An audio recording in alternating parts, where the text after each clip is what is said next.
Ada loh, satu penyakit hati yang seringnya itu nggak kelihatan, tapi dampaknya bisa menghancurkan amalan terbaik kita dari dalam. Nah, kali ini kita akan bahas tuntas soal ujub atau rasa kagum sama diri sendiri. Kita mulai dengan kutipan yang jujur aja kedengarannya agak aneh ya. Masa iya tidur semalaman tapi bangun nyesel itu lebih baik daripada sholat semalaman suntuk? Nah, kutipan ini tuh langsung menusuk ke jantung masalahnya. Apa sih niat kita yang sebenarnya di balik setiap amal yang kita bangga-banggain itu? Jadi, di bagian pertama ini, kita bakal coba kupas sebuah paradoks yang terus terang bikin khawatir. Gimana ceritanya sebuah ibadah yang kelihatannya sempurna justru bisa jadi racun buat jiwa kita sendiri? Coba deh, kita tanya ke diri sendiri. Pernah nggak setelah beramal muncul rasa puas yang gimana ya, agak berlebihan gitu? Rasa bangga yang halus, sampai kita lupa kalau kemampuan buat beramal itu sendiri ya murni karunia dari Allah. Nah, disitulah pintu masuk ujub mulai kebuka. Penyakit ini tuh kayak penyusup silent. Nggak kelihatan di permukaan, tapi dia kerja diam-diam di lubuk hati kita. Pelan-pelan, dia grogotin niat ikhlas kita, dan puncaknya, amalan yang udah kita bangun susah payah bisa jadi sia-sia. Serem ya? Oke, sekarang ayo kita bedah lebih dalam lagi. Ujub itu sebenarnya apa sih? Dan yang nggak kalah penting, apa bedanya sama sombong atau al-kibar? Soalnya ini sering banget ketuker. Menurut Abdullah Ibnu Al-Mubarak, definisinya tuh tajam banget. Ujub itu saat kita ngelihat diri sendiri, entah itu ilmu kita, ibadah kita, kelebihan kita, terus muncul rasa takjub. Merasa diri ini punya sesuatu yang lebih, seakan-akan semua itu murni hasil kerja keras kita, tanpa campur tangan Allah sama sekali. Nah, perhatiin deh bedanya sama sombong. Ini poin kuncinya. Kalau sombong, itu butuh panggung. Butuh orang lain buat direndahin. Sifatnya keluar.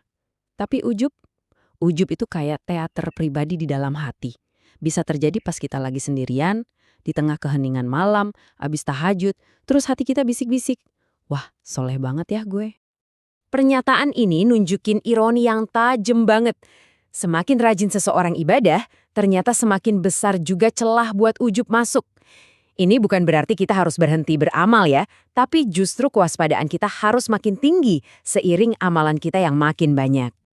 Terus siapa aja sih yang bisa kena penyakit ini? Jawabannya, siapapun.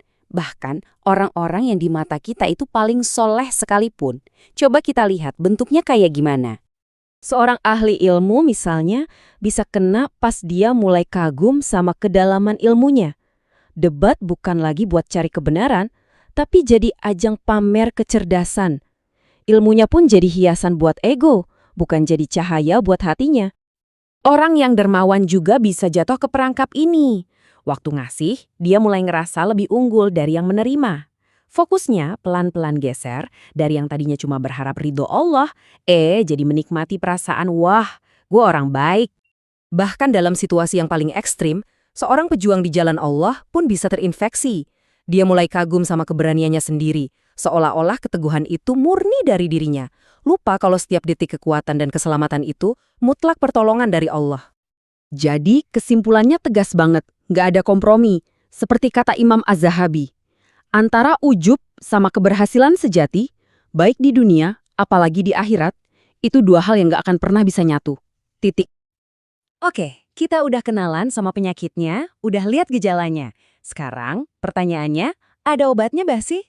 Alhamdulillah, para ulama udah ngewarisin kita resep yang jitu dan praktis buat ngelawan penyakit jiwa ini. Imam Syafi'i ngasih kita semacam toolkit buat introspeksi diri. 3 pertanyaan ini tuh kayak cermin yang harus kita pakai setiap kali bibit-bibit ujub mulai kerasa tumbuh setelah kita beramal. Kenapa metode ini manjur banget? Soalnya pas kita jawab dengan jujur, kalau kita cari ridho Allah yang gak terbatas, berharap surganya yang maha luas, dan lari dari nerakanya yang pedih, maka otomatis amalan kita yang secuil ini bakal kerasa nggak ada apa-apanya. Rasa kagum sama diri sendiri langsung layus ketika. Wah, nasihat yang ini bener-bener nusuk. Ini nunjukin kalau perang melawan ujub itu nggak statis, tapi dinamis banget. Waktu kita ngomong, kita bisa kepleset. Waktu kita diem pun bisa kepleset juga. Nggak ada tempat aman kecuali kewaspadaan dan kesadaran diri yang terus kita jaga setiap saat. Dan pada akhirnya, semua obrolan kita ini ngerucut ke satu hal yang fundamental, sebuah pilihan. Melawan ujub itu bukan sekedar anjuran, tapi ini adalah inti dari perjalanan kita dalam tazkiyatun nafs, yaitu proses menyucikan jiwa. Dan pilihan ini ditegaskan langsung sama Allah di dalam Al-Quran, di surah Asy-Syams. Ayat ini tuh kayak timbangan penentu ya. Keberuntungan sejati itu buat orang yang berjuang ngebersihin jiwanya dari kotoran kayak ujub. Sebaliknya, kegagalan mutlak itu buat orang yang ngebiarin jiwanya tenggelam dalam kotoran itu. Nah, pertanyaan penutup ini coba kita bawa pulang dan renungin baik-baik. Dengan setiap amal yang kita lakuin, sholat kita, sedekah kita, ilmu yang kita cari, sebenarnya jiwa yang mana sih yang lagi kita bangun? Jiwa yang terus berusaha jadi suci atau jiwa yang sibuk ngagumin bayangannya sendiri? Ini adalah pilihan kita setiap hari.